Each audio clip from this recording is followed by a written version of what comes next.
We have now finished week 11. Hello, everyone. Saigon John here with another weekly Octane Infinity Fantasy Basketball report on Octane Infinity TV. Of course, let's take a look at our six matchups for the week. First, it's Evan versus Jonas. Brother Jonas suffered another injury this week in week 11. This time, it's the NBA's most valuable player, Derrick Rose. He missed all four games with turf toe on his left foot.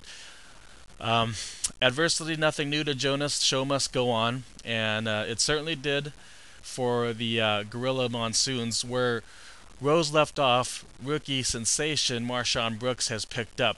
The Nets guard tallied 75 points in four games, shooting over 50% in three of them. For Team Evan, he got great guard play out of Tony Parker. Parker led all scorers this week with 91 points, and he added 31 dimes, leading everyone in this matchup in assists.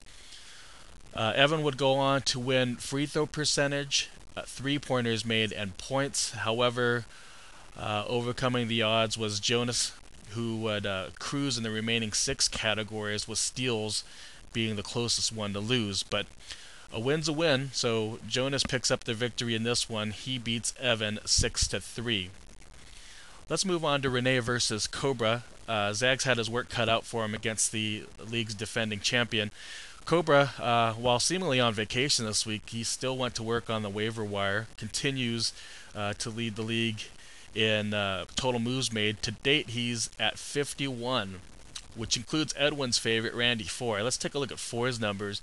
I watched him the other day get posterized by Toronto, but he still was efficient. So he had some good numbers for fantasy GMs. This case for Cobra, he shot 5 for 8 and making both of his free throws en route to 15 points, which included 3 triples. Cobra still squeezing out big numbers from Kobe Bryant, but he also hit the scoreboard with John Wall. The Wizards guard led all scorers with 103 points, shooting 35 for 39 from the line. And he also led everyone in assists with 33. Cobra winning both both of these categories with ease. With all the player moves that Cobra made, Renee won in turnovers, but the Bulldog captured a W also in three-pointers made, making 45 versus 35 for Cobra. Brandon Jennings leading the charge there with 10, 6 of them going down in New York in that big victory over the Knicks on Friday night. The remaining 3 categories belong to Cobra. He won on the glass convincingly, but really had to work on the defensive end to finish off Renee. Cobra took both steals and blocks by just 2. So in the world of coulda, woulda, shoulda, we can add another one to the list. Renee could have made this a 5-4 matchup, but Cobra ended up coming out victorious and wins this week 7-2. Matt versus Adam. Much to my surprise, Adam made 8 moves this week, highlighted by the waiving of Utah Jazz guard Devin Harris. Adam went on the message board, and this is what he says. He says, "A bad point guard is one who was outplayed by his backup. You know he is awful when that backup is Earl Watson." And in case you're wondering, Watson is a free agent. If you're thinking of picking him up instead of Harris, here's what Watson's numbers are. He averages 4 points on just 3 shot attempts per game. If you don't need a scoring, he can still give you 5 assists per night. So something to think about. But enough about that. Here's the match synopsis in short. Matt Bob had no Andrea Bargnani. He had no Dwayne Wade. And it looks like, as of yesterday afternoon, he may be without Ray Allen, who turned his ankle in Washington yesterday. Allen not counting himself out yet, but it'll be a game-time decision for Monday. Let's where are we at here? Oh, Matt Bob. He won at the line and in turnovers thanks to Chauncey Billups. He also had was it turnovers? No, he didn't win it. Oh, I gotta look at his numbers again. But Chauncey Billups, I wanted to point out, had 12 three-pointers made. So Matt won in 3-pointers made as well. Adam cruised everywhere else except for field goal percentage. In what appears to be a strategical move, Adam did sit DJ Augustine and Steven Jackson on Sunday. Augustine only played 11 minutes, didn't shoot, take a shot, but Steven Jackson, um, a strategy that may have worked out for him because Jackson went 4 for 13. So Adam uh, barely remained ahead of Matt in field goals by 0.9%. He wins that category, and of course he wins for the entire week. He beats Matt 6-3. Chris took on Scott in week 11. Chris remains to be is the only remaining GM to have not made a move, personnel move, even though neither J.J. Barea or Kenneth Farid played this week for him. How in the world would he survive against Hacksaw? Well, he tried with the strength of his remaining players. The Warriors' Monte Ellis played in 4 games, averaging well over 35 minutes, so he led everyone in the matchup this week with 9 steals, giving Chris the win there. Jason Terry and Serge Ibaka were perfect for the week at the foul line, so Chris won free throws as well. He would only win one more category though, and no surprise to anybody, that category was turnovers. He came close in threes, and he actually led Scott in points, but Hacksaw owned that category on Sunday, having 4 guys playing while Chris only had 1. And so Chris loses scoring by just 10 points, and may have just lost a totally winnable matchup. Alas, Scott is victorious, winning 6-3. My feature matchup this week had Edwin going up against Ripcord. Chris Paul missed the entire week with a hamstring injury. And for you CP3 fans out there, he was still busy doing something in LA. You'll be happy to know. Yahoo reported he's buying Avril Lavigne's house in Bel Air Crest. It's a 12,000-foot mansion, guys. That's worth over $8.5 million.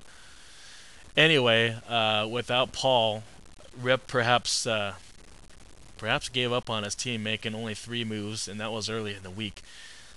This is how miserable it was for him. Jason Kidd shot 4 for 25. Boobie Gibson went 4 for 22.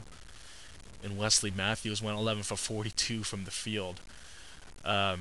Probably had the lowest field goal percentage at any team this week, but we'll look at that later. Ripcord only walked away with the edge in block shots, even though Edwin had the league's top shot blocker in DeAndre Jordan, who also led everyone in the matchup in blocks, but still not enough for Edwin. With the injury to Eric Gordon, Jordan's teammate, Edwin had the same amount of players in action this week as Rip. So how did he win? Well, LaMarcus Aldridge is a given. He scored another 100 points this week, but answer to that question is Andre Miller. Denver's backup point guard dished out 38 dimes and hit 4 triples, giving E the decisive edge in those categories. Steals were close too, and the difference there was Drew Holiday for the Sixers.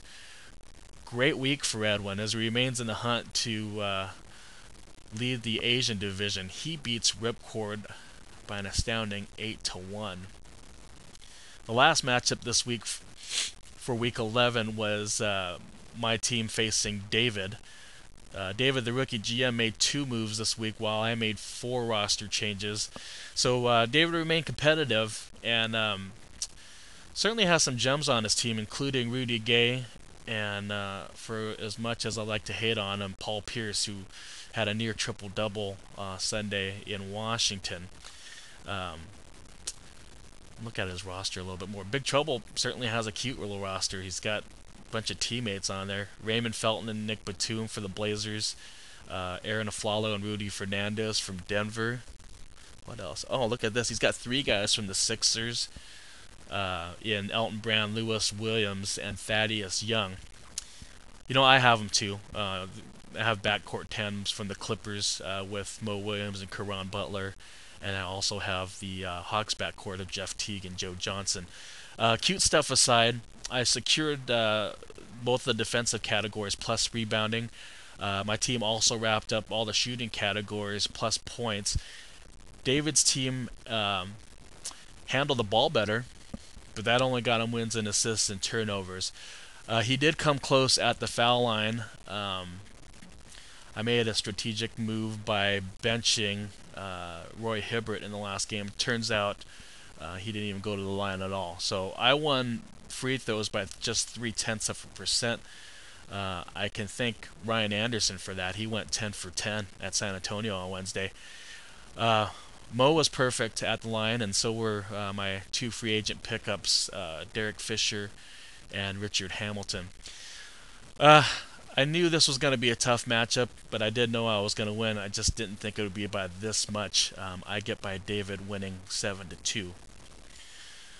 Well, let's take a look now at the league leaders for Week 11. As many would expect, Chris led the league with the fewest turnovers. David had more assists than anyone else. Cobra led the league at the foul line, and Jonas led in 3 categories.